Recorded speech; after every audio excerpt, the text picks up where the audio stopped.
அருள்நாதர் இயேசு கிறிஸ்துவின் இனிதான நாமத்தில் உங்களுக்கு என் அன்பின் வாழ்த்துக்கள். என் அன்புக்குரியவர்களே, தேவாதி தேவன் மற்றும் ஒரு புதிய நாளை அவர் நமக்கு காண செய்திருக்கிறார். ஒவ்வொரு நாளும் நீங்களும் நானும் அருள்நாதர் இயேசு கிறிஸ்துவோடு கூட நடக்கின்ற பொழுது, இந்த காலை ஆராதனை நாளிலும் கர்த்தருடைய வார்த்தை கேட்கிற உங்களுக்கு கிருபையும் சமாதானம் அவர் மூலம் உண்டாவதாக வேதம் சொல்லுகிறது.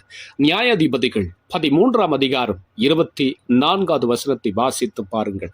பின்பு அந்த ஸ்திரீ ஒரு குமாரனை பெற்று அவனுக்கு சிம்சோன் என்று பெயரிட்டாள். அந்த பிள்ளை வளர்ந்தது, கர்த்தர் அவனை ஆசீர்வதித்தார். நம்முடைய வாழ்க்கையில் கடினமான பாதையை கடந்து வரும் நமக்கு சகலமும் கர்த்தரின் கரத்துக்குள் அடங்கியிருக்கிறது. அப்படி கரத்திலிருந்து நம்மை சேர வேண்டிய ஆசீர்வாதங்கள் எப்படி வரும் தெரியுங்களா? இருளை ஊடுருவி வரும் ஒளிக்கதிரை போல நம்மை நோக்கி வருகின்றன.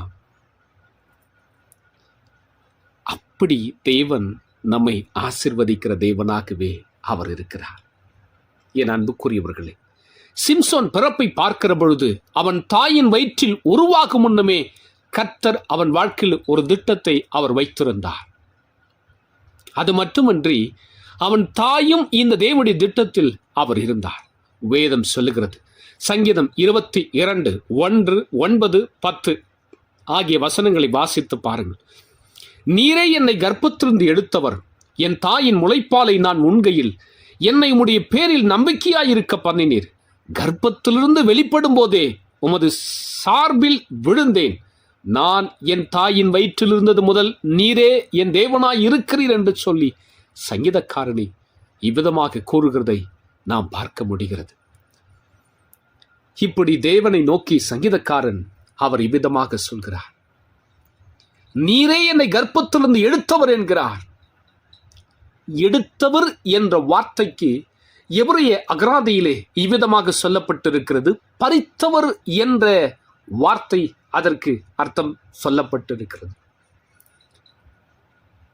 என் அன்புக்குரியவர்களே, தாயின் கருவில் உருவாகும் முன்னமே தேவனால் திட்டமாக தெரிந்து கொள்ளப்பட்டவர் சிம்சோன். மற்றும் வேதத்தில் அநேக பக்தர்கள் இருக்கிறார்கள். அதே போலத்தான் நம்மையும் கூட தாயின் கருவிலே நம்மை தெரிந்து கொண்டது மட்டுமன்றி நம்மை கடைசி வரையிலும் அவர் நமக்கு துணை நின்று கண்மணி போலவும் நம்மை காக்கவும் செய்கிறார். நமக்கு தேவையான ஆசீர்வாதத்தை அவர் அறிந்தும் இருக்கிறார். நம்முடைய வாழ்க்கை எப்படி இருக்க வேண்டும் என்று சொல்லி அவர் திட்டம் வைத்திருக்கிறார். நம்முடைய வாழ்க்கையில் நாம் ஒரு திட்டம் போடலாம், ஆனால் நமக்கு மேல நம்மை உண்டாக்கின தேவாதி தேவன் நம்மை குறித்த ஒரு திட்டத்தை அவர் போட்டு வைத்திருக்கிறார். சிம்சோன் வாழ்க்கையில் மட்டுமல்ல, இது ஒவ்வொருடைய வாழ்க்கையிலும் இந்த திட்டத்தை நாம் பார்க்க முடியும்.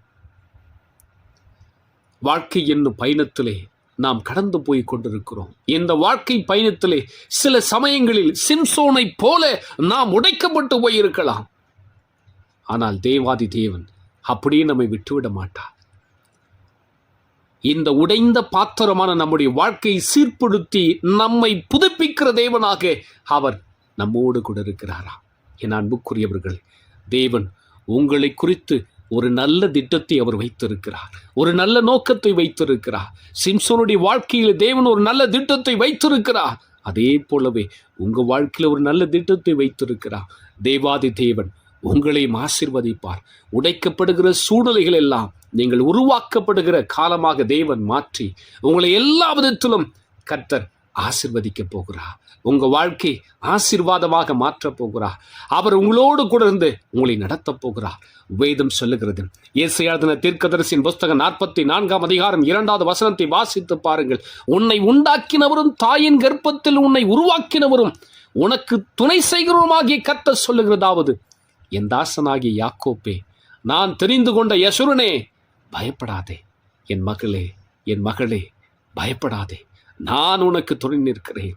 உன் கஷ்டத்தின் மத்தியிலும், உன் துன்பத்தின் மத்தியிலும், உன் பலவீனத்தின் மத்தியிலும், உன் தேவைகள் மத்தியிலும், உன் போராட்டத்தின் மத்தியிலும், எல்லா விதத்திலும் நான் உனக்கு துணை நிற்கிறேன். யசூரனே, பயப்படாதே என்று சொல்லி ஆண்டவர் உங்களை பார்த்து சொல்கிறார். அவர் உங்களோடு கூட இருக்கிறார். இந்த காலை ஆராதனை நாளிலும் கர்த்தருடைய வார்த்தை கேட்கிற உங்கள் ஒவ்வொருவரோடும் கர்த்தர் துணை நிற்கிறார். எல்லா சூழ்நிலைகளிலும் அவர் உங்களோடு கூடந்து உன்னை விட்டு விலகாதபடிக்கு, உன்னை விட்டு கரத்தை எடுத்துக்கொள்ளக்கூடாதபடிக்கு அவருடைய கரம் உன்னோடு கூடந்து உன்னை நடத்தும். உங்கள் வாழ்க்கை ஆசீர்வாதமாய் மாற்றும். நீங்கள் திட்டத்தை போடாதீங்க, கடவுள் கரத்தில் உங்கள் வாழ்க்கையை ஒப்பு கொடுத்துருங்க. உங்கள் எல்லாவற்றையும் அவருடைய கரத்தில் ஒப்பு கொடுத்துருங்க. அவர் திட்டத்தை வகுத்து அழகாய் வழி நடத்துவார். ஜெபிக்கலாமா? பரிசுத்தமுள்ள என் பரமபிதாவே, இந்த மகிமையான இந்த நேரத்திற்காக உமக்கு ஸ்தோத்திரம்.